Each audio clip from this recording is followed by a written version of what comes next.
Assassin's Creed is known for taking its players into various historical periods and making them experience both the beauty and the horrors of the past. We see tons of messed up stuff throughout the game, so in this video we'll be looking at the top 5 most scary things in Assassin's Creed. Obviously this is just my opinion and there are a lot of things to choose from in the franchise. However, I tried choosing the ones that I believe are the most frightening. With all that being said, let's get right into it. Beginning the list at number 5, we have the followers of Romulus and the followers of Ares from Assassin's Creed Brotherhood and Assassin's Creed Odyssey respectively. I decided to include both of them in the same spot since they are very similar cults. Starting off with the followers of Romulus, they worship the legendary Romulus from Roman history. The basic tale is that Romulus was the legendary founder of Rome along with his brother Remus. The followers wore wolf pelts since the brothers had been raised by wolves if the legends were to be believed. They mainly stayed in giant creepy layers, usually underground. The members of the cult are very strong but equally as agile. Even Ezio Auditore, a legendary master assassin, was caught off guard by them. I believe in the Assassin's Creed Brotherhood novel, after Ezio gets attacked by them, he's visibly scared and actually very freaked out. After the attack, he would visit Machiavelli, and even Machiavelli would comment on how scared Ezio looks. So if Ezio was scared, you could imagine what normal people felt like when they encountered the followers. Now these guys would pretty much terrorize the people of Rome and make them turn to the church, which was controlled by the Borgias, aka the bad guys. However, due to Ezio's actions, they eventually fell apart. Moving on to the second cult, we have the followers of Ares. These guys are a lot worse, and if I had to encounter one of these groups, I would definitely choose the former. The followers of Ares similarly worshipped Ares, the Greek god of war.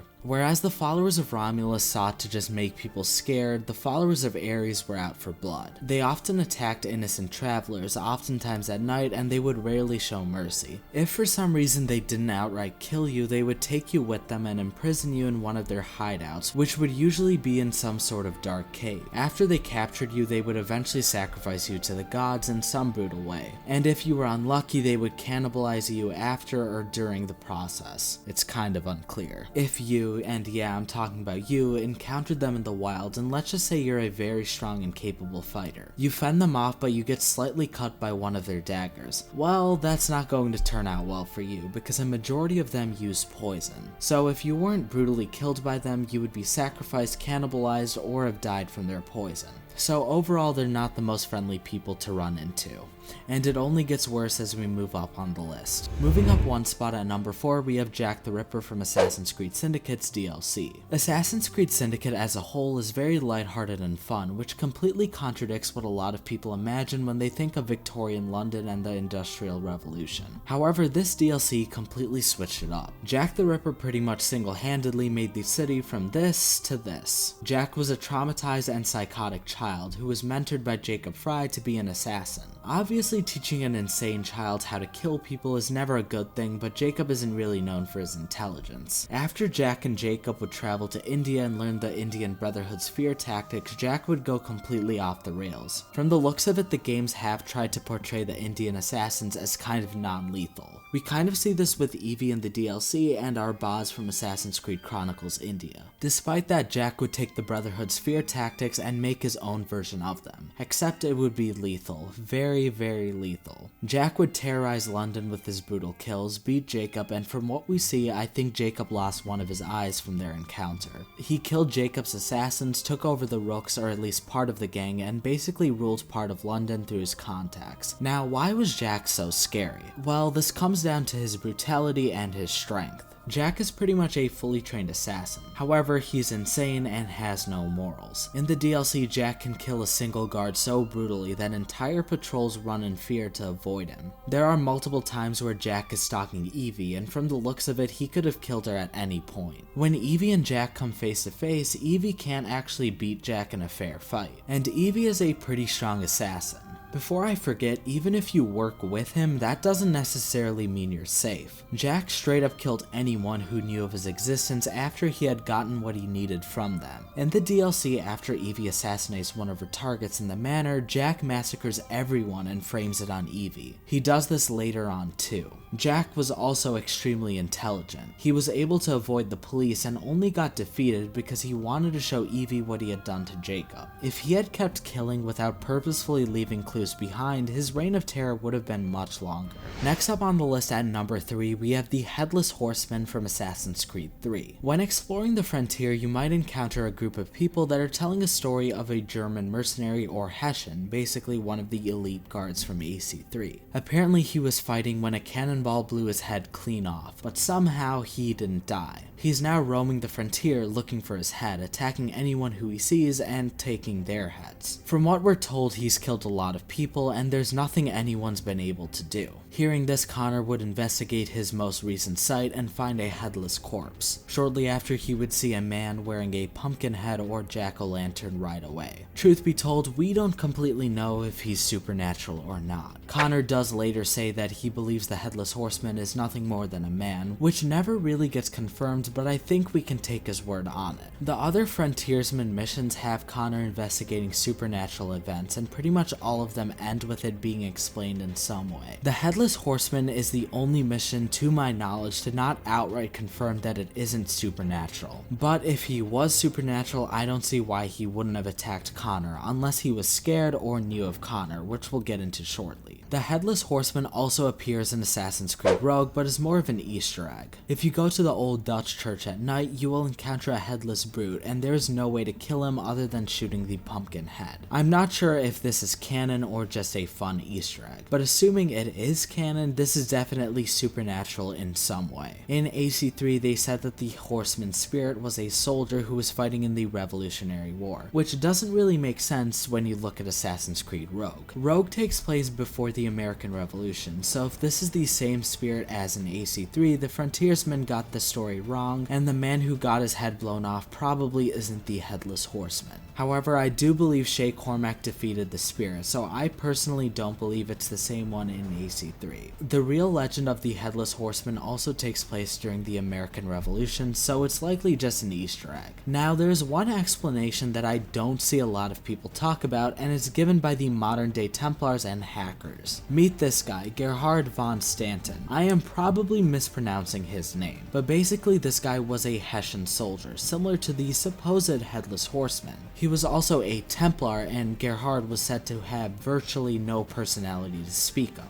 He was an unstoppable killing machine and would carry out his orders without even considering defeat. In the future, Abstergo would use his genetic memories and he would become an Anemi avatar. These avatars would need an entire separate video to explain, but basically some of these avatars' genetic memories would be used to train Templars to combat assassins. Other avatars would be used as entertainment for the public due to their skills. The modern day people would speculate that Gerhard was the Headless Horseman. From the little that we know of him, we can infer that he probably wasn't the most stable or sane person alive. He kind of seems like a psychopath, so him having a hobby of wearing a pumpkin head and killing people is not too far out of the ordinary. His great combat skills likely meant that anyone he encountered on the frontier wouldn't stand much of a chance against him. However, when he saw Connor, he might have recognized him or at least have known of him. After all, Connor was the guy taking down his entire order. This could be why he chose to run away instead of facing him. At the end of the day, we don't really know what the truth is about the Headless Horseman. Taking Connor's words into account, he's likely not a supernatural threat, and assuming Abstergo and the modern day hackers are correct, it's likely Gerhard. However, that doesn't take away the fact that there is a serial killer on the American frontier. Moving into our runners-up spot, we have the Minotaur and the Labyrinth from Assassin's Creed Odyssey. The Labyrinth in Greek mythology is a legendary maze, and it houses the mythical Minotaur. In Assassin's Creed, it's very similar, with the Minotaur being at the very center and the maze being very vast. The labyrinth itself is very scary, and there's no way out other than facing the Minotaur. The Minotaur is literally from the Isu's time, and it was supposedly slain before. However, the artifact that turns humans into it was left behind, and it eventually bonded with someone else, which is the Minotaur we face in Odyssey. If you for some reason were put into the maze, the Minotaur would be all that you'd hear. If you were too scared to face him, you'd die of starvation. If you faced him, you'd probably be torn to shreds. The beast can pick up people with its bare hands and shatter entire stone pillars by running into or hitting them. Luckily, it was Cassandra who faced the Minotaur. Any other person would likely have been destroyed. Even the other assassins in the franchise, who are very skilled, likely wouldn't have stood a chance against the Minotaur. There are only a handful of people in the franchise that even have a chance against it, and even then, it would likely go either way for a lot of them. Getting back to the labyrinth, the second you decide to enter, there's no going back. You'll have no choice but to face the Minotaur or die of starvation, and that's assuming the Minotaur wouldn't leave the middle and try to hunt you down. The maze also has a lot of bones and impaled skulls. Those were probably not done by the Minotaur, so who knows what went on down there. My theory is a group of adventurers saw what happened to their friends and went insane. There are a lot of theories for this place, so let me know what you guys think. Before we get to our number 1 spot, we have an honorable mention from Assassin's Creed Origins. In the side quest The Taste of Her Sting, you will find a serial killer cult that is brutally killing innocents in religious sacrifices. Bike would find a total of 4 brutal sites of mutilated corpses and investigate them. Usually the already dead bodies would have been fed to wild animals, usually crocodiles or hippos. They seem to be very similar to the followers of Ares, but are less widespread. After Bike's investigations, he would track them down and take down the cult, although he would be too late to save their final victim. If you investigate their hideout, you can even find mentions to the Order of Ancients, which is a pretty cool detail. Finally, at our number 1 spot, we have Medusa from Assassin's Creed Odyssey.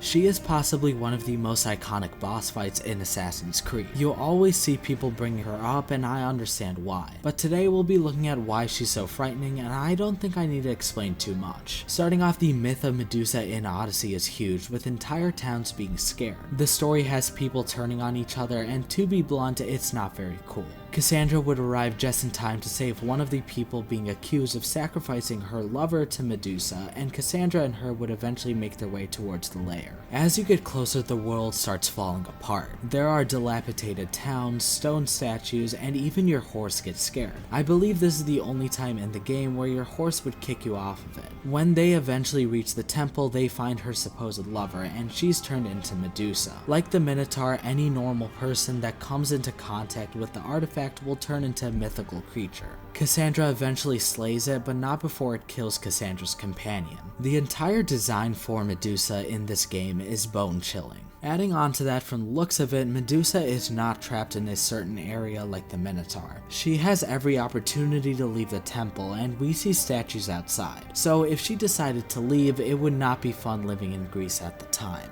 She also had a lot of abilities that would have made her basically unstoppable at the time. She could kill anyone and turn them into stone by looking at them. She could then use those same statues as her own personal guards. And she also had access to other Piece of Eden abilities, such as teleporting, shooting energy, and invisibility. Also, from the looks of it, she seems to be wielding a Sword of Eden. So if you somehow manage to kill Medusa, do not touch the artifact. Otherwise, you'll turn into her and you'll stay that way until someone manages to kill you and the cycle repeats. However, I am surprised that a lot of people have defeated her over the years. From the looks of it, Cassandra seems to have struggled with her. By the way, what assassins do you guys think could defeat her? Anyways, that concludes today's list, and if you guys enjoyed it, be sure to let me know in the comments. If you guys enjoyed this style of content, be sure to leave a like and subscribe. It lets me know if you guys want to see more content like this. If you guys have any requests, or as usual, if I missed or glossed over something, or I didn't include something in today's video, be sure to let me know in the comments. With all that being said, thank you all for watching and have a great rest of your day.